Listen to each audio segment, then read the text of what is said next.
passo agora a relatar a prestação de contas, o recurso referente à prestação de contas da AGESPISA. Recurso esse interposto pelo Ministério Público, em que, no caso, a AGESPISA, ela teve seu julgamento de contas com regularidade e ressalvas no dia 31 de agosto de 2015, com aplicação de multa de 500 UFRs sobre os 3 gestores, e aqui eu vou relatar em bloco.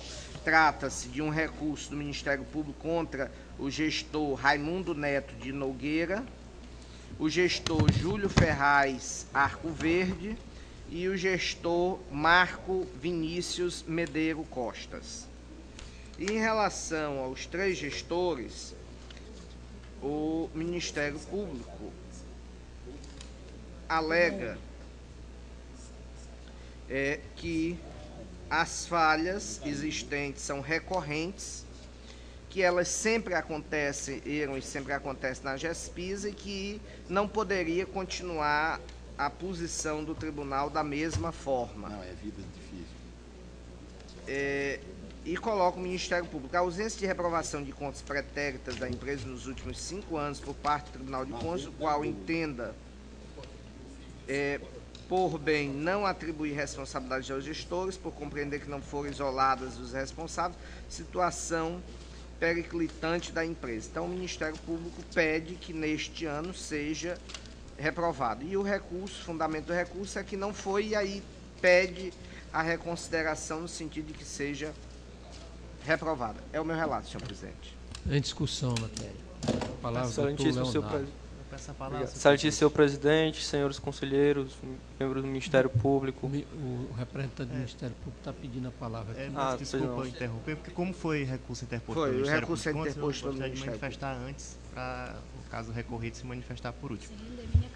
Pois bem, em análise do recurso interposto pelo Ministério de Contas, na pessoa do Dr. Leandro, eu verifiquei que ele refuta algumas premissas que constam no acórdão recorrido. A primeira delas é de que a AGESPISA, as falhas constantes nos autos, elas são recorrentes, elas sempre existiram no âmbito da AGESPISA e não se pode atribuir a responsabilidade exclusiva aos gestores do exercício de 2011, considerando que essas falhas já vinham ocorrendo por longos períodos, por uma sucessão de erros que culminaram com a situação de dificuldade financeira, de baixa qualidade da prestação de serviços que se encontra hoje a AGESPISA. O Dr. Leandro refuta essa primeira premissa, considerando que se essa situação continuar se perpetuando, o tribunal não adotar uma medida, não estaríamos contribuindo com a administração pública, já vista que essas falhas, pela sua própria sistemática, a forma sistemática como elas ocorrem, elas precisam que o tribunal atue de forma rigorosa com vista a evitar que elas se repitam, né? E informando que o que se questiona não seria atos pretéritos, mas uma conduta omissiva dos gestores do exercício financeiro, em questão na ausência de medidas no sentido de sanar essas ocorrências, né? Um dos pontos que, conversando com, inclusive, gestores da AGESPISA, que informaram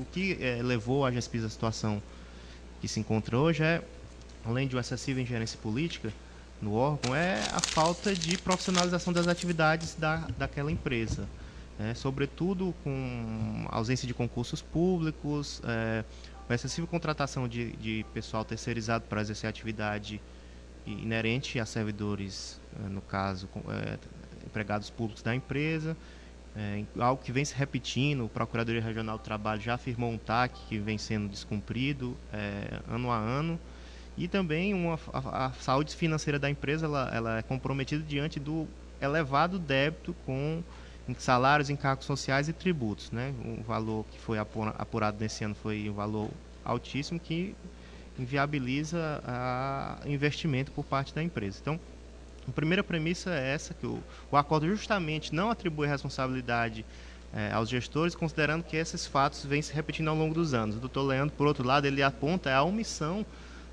dos atuais gestores em fazer com que essa situação mude. Então, essa é a primeira premissa que foi questionada pelo doutor Leandro no recurso. A segunda é de que essas contas, embora constem essas falhas semelhantes nos exercícios anteriores, nunca foram reprovadas.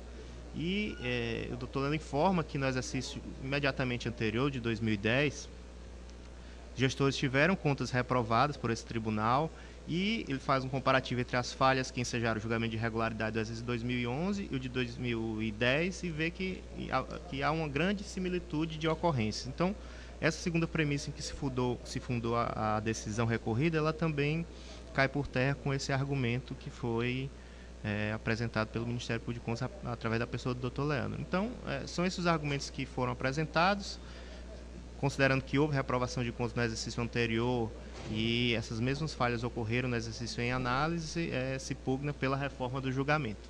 É o que tinha a acrescentar, senhor presidente. Pois não. Com a palavra agora o doutor Leonardo. Obrigado, senhor presidente, senhores conselheiros. Após o breve relato do ilustre representante do Ministério Público, cabe a nós da defesa apenas corroborar tudo que já foi discutido no julgamento. Então, todas as falhas mencionadas pelo relatório da DEFAI, elas já foram devidamente justificadas em momento oportuno, e por essa razão, eu entendo que não é necessário repetir tudo que já foi despendido oportunamente. Eu só gostaria de esclarecer em relação à Gespisa, que o gestor ele não pode ser responsabilizado pelas falhas estruturais que por muitos anos vêm se repetindo.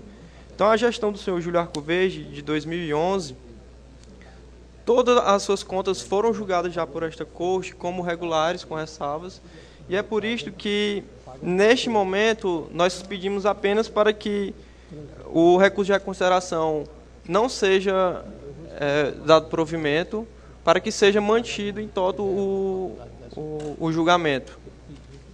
É o que se requer, senhor. Obrigado. Pois não.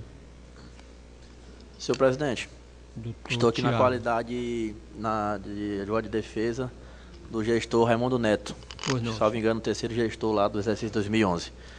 Vou contribuir aqui com a celeridade da pauta, em que pese aqui as manifestações do doutor representante do Ministério Público de Contas, apresentado em recurso e sustentado aqui em plenário.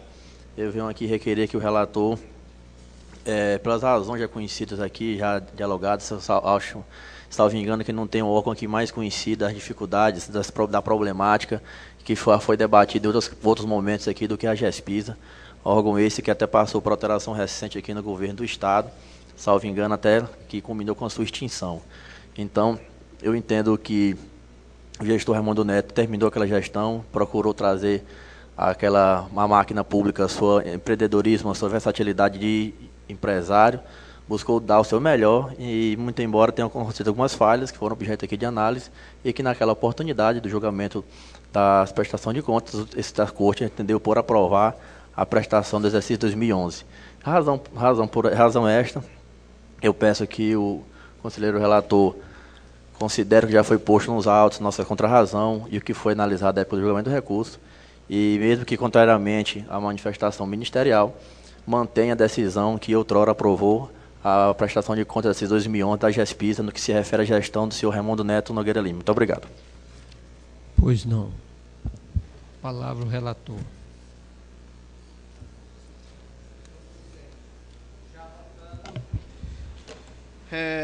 Nos 3 recursos, o meu voto, senhor presidente, divergindo do entendimento do Ministério Público, concluo pelo conhecimento do recurso, no mérito pelo não provimento, mantendo o julgamento de irregularidade com ressalvas às contas da Gespisa sob a gestão dos 3 gestores, bem como mantenho a imputação de débito. É o meu voto, senhor presidente. Como voto, conselheiro Alisson. Com o relator. Conselheira Lília. Com o relator. Conselheira Valtânia. Acompanho o relator. Conselheiro Kennedy. Conselheiro Abelardo. Concordo com o relator também. Aprovado por unanimidade, votos do relator.